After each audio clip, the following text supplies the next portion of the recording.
محترم اقتدار حسین فاروقی صاحب جو قرآن میں جتنے پھل ہیں، پودے ہیں، اشجار ہیں، ان کا سائنٹیفک ان کی اہمیت کیا ہے، اس پر ان کی ایک بڑی ریسرچ ہے جو کئی زبانوں میں کتاب شائع ہوئی ہے اور بہت سے اہل علم اس سے استفادہ کرتے ہیں۔ ہم ان کے علمی شعور اور تحقیقی مزاج کو سلام کرتے ہوئے ان سے ادب گزارش کر رہے ہیں کہ وہ تشریف لائیں۔ محترم اقتدار حسین فاروقی صاحب۔ حضرت امام جعفر صاحب کا علم تھا اور جس کی وجہ سے یہ دعویٰ کیا جاتا ہے اور بہت صحیح دعویٰ کیا جاتا ہے کہ عالم اسلام میں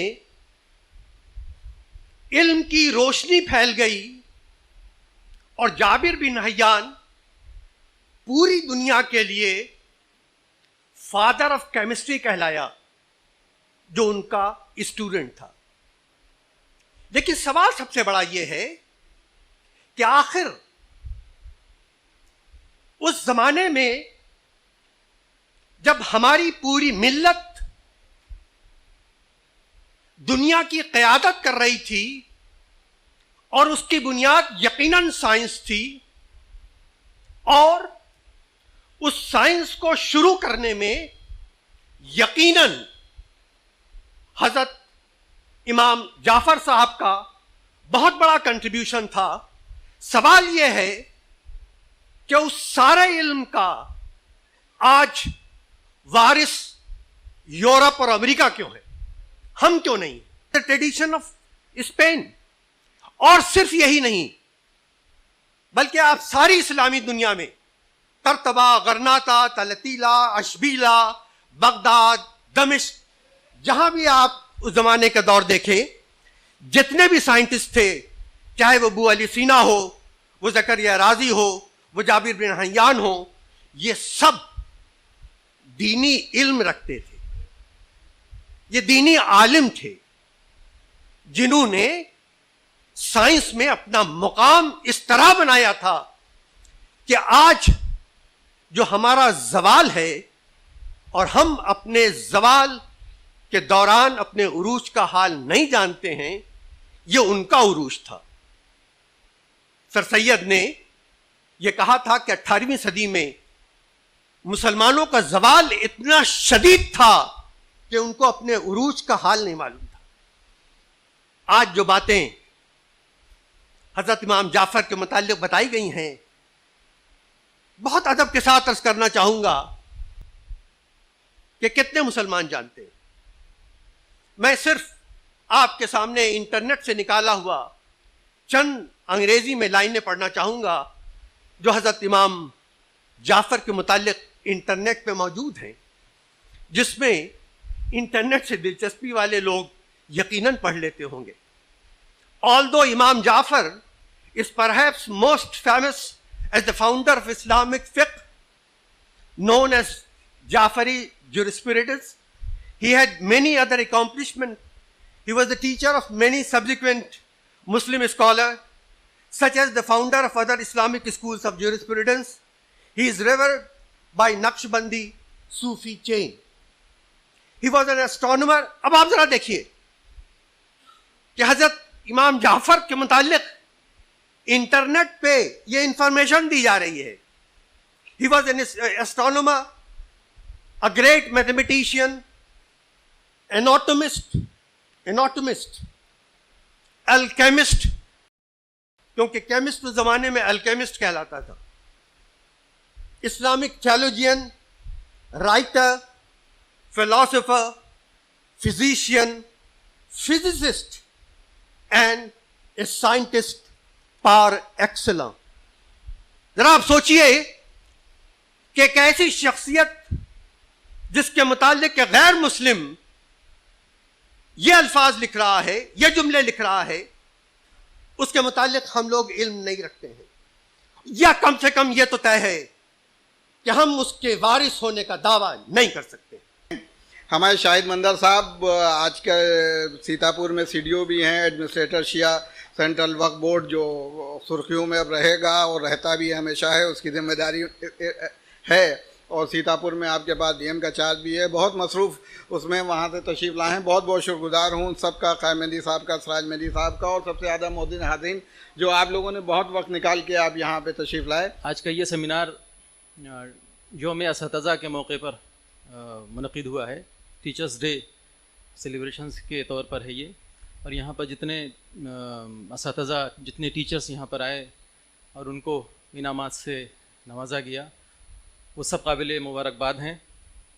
آج کا یہ جو سیمینار امام جعفر صادق علیہ السلام کو جدید علوم اور جدید سائنس کے پرسپیکٹو میں سمجھنے کی کوشش کی جا رہی ہے، اس کے دراصل دو پہلو بیان کرنا چاہ رہا ہوں۔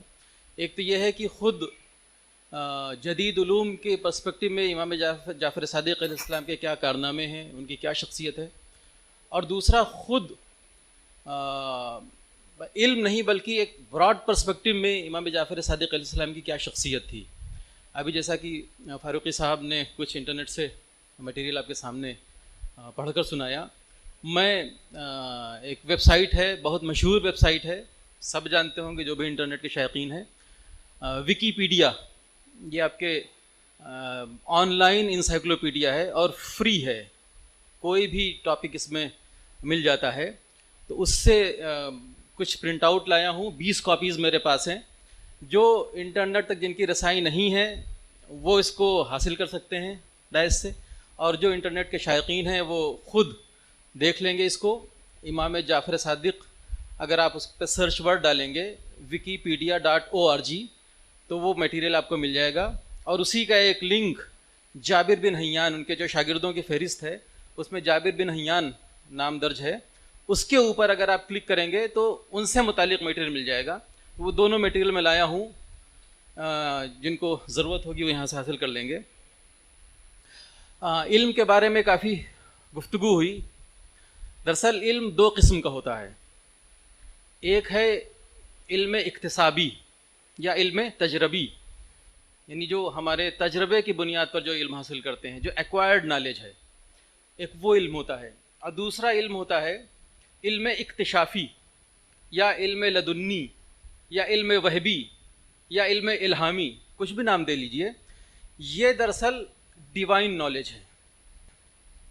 علم اکتسابی یہ اپروکسیمیشنز ہوتے ہیں۔ آج کے زمانے میں جو بھی علوم ہیں وہ سب زیادہ تر ایکسپیریمنٹل اور ایکوائرڈ نالج کے اوپر بیس کرتے ہیں، جو ہم اپنے پانچوں سینسز جو اللہ نے دیے ہیں، حواس خمسہ جس کو کہتے ہیں، 5 سینسز، ان کے ذریعے ہم ان علوم کو حاصل کرتے ہیں۔ اور آج کی جو علم ہے اس کا عروج کیا ہے؟ جتنے بھی علوم ہیں وہ سب اپروکسیمیشنز کے اوپر بیسڈ ہیں، اور آج کے علم کا عروج کوانٹم سائنس ہے۔ اور کوانٹم سائنس میں جو سب سے مشہور، جس کا اکثر استعمال کیا جاتا ہے سائنٹیفک تھیوریز کو پروو کرنے میں، اسپیشلی ایٹامک لیول اور مائکروسکوپک لیول کے اوپر، وہ ہائزنبرگ کا انسرٹینٹی پرنسپل ہے۔ نام سے ہی ثابت ہے کہ یہ ایگزیکٹ نہیں ہو سکتا۔ جب خود نام میں ہی انسرٹینٹی ہے تو یہ اصول کتنا سرٹن ہوگا، اس سے آپ اندازہ لگا سکتے ہیں۔ دوسرا جو علم ہے وہ ڈیوائن نالج جس کو کہتے ہیں، جو وحی و الہام کے ذریعے سے حاصل ہوتا ہے۔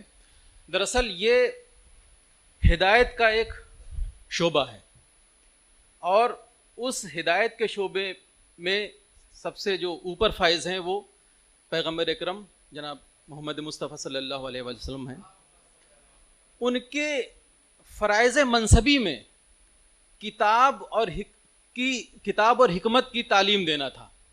آپ سورہ جمعہ کی آیت نمبر 2 کا مشاہدہ اگر کریں گے تو جو فلسفہ بعثت ہے اس میں علم و حکمت کی تعلیم بھی ہے۔ تو علم دینا، علم و تعلم، یہ دراصل نبوت کا ایک شعبہ ہے، اور امامت نبوت کا ایک ایکسٹینشن ہے، الگ سے کوئی چیز نہیں ہے۔ اگر امامت سے علم ہٹا لیا جائے تو امامت ناقص ہو گئی۔ امام ہر شے میں امام ہوتا ہے۔ امام علم میں بھی امام ہوتا ہے، شجاعت میں بھی ہوتا ہے، صداقت میں بھی ہوتا ہے، جود و سخا میں بھی ہوتا ہے. کوئی بھی ایسی خوبی جس کو بطور خوبی آپ تصور کریں وہ سب میں کامل ہوتا ہے. ہم صرف علوم کی حد تک گفتگو کرنا چاہتے ہیں. کافی کچھ باتیں جابر ابن حیان کے سلسلے میں بیان کی گئی، اس لیے مجھ کو ہلکاپن محسوس ہو رہا ہے کہ ان کے بارے میں اب گفتگو زیادہ نہیں کرنی پڑے گی. لیکن جو کارنامے انہوں نے انجام دیے ہیں سائنٹیفک فیلڈ میں، کچھ یہاں پر ٹیچرز تھے کیمسٹری سے تعلق رکھتے تھے اور جو دوسرے علم کے شعبے ہیں ان سے تعلق رکھتے تھے. اگر میں امام جعفر صادق علیہ السلام کے ان کارناموں کا تذکرہ کروں گا تو ہو سکتا ہے کہ بات پہنچنے میں آسانی ہو. جیسے جابر کے بارے میں کہا گیا، دراصل ان کا جو نام ہے اس کے اوپر بھی بحث ہوئی، لیٹنائزڈ نام ہے، اور جو کیمسٹری جنہوں نے پڑھی ہے ان کو فادر آف ماڈرن کیمسٹری کہا جاتا ہے. انہوں نے ان کے نام سے قریب 900 آرٹیکلس یورپین لائبریریز میں ابھی بھی موجود ہیں، جس میں سے 500 آرٹیکلس یا 500 شارٹ تھیسس کہہ لیجئے، اس میں صاف صاف لکھا ہے کہ as dictated by my master امام جعفر صادق. یہ اس سے شروعات ان کی ہوئی ہے. تو اس لیے اگر شاگرد ایسا ہے تو استاد کیسا ہوگا.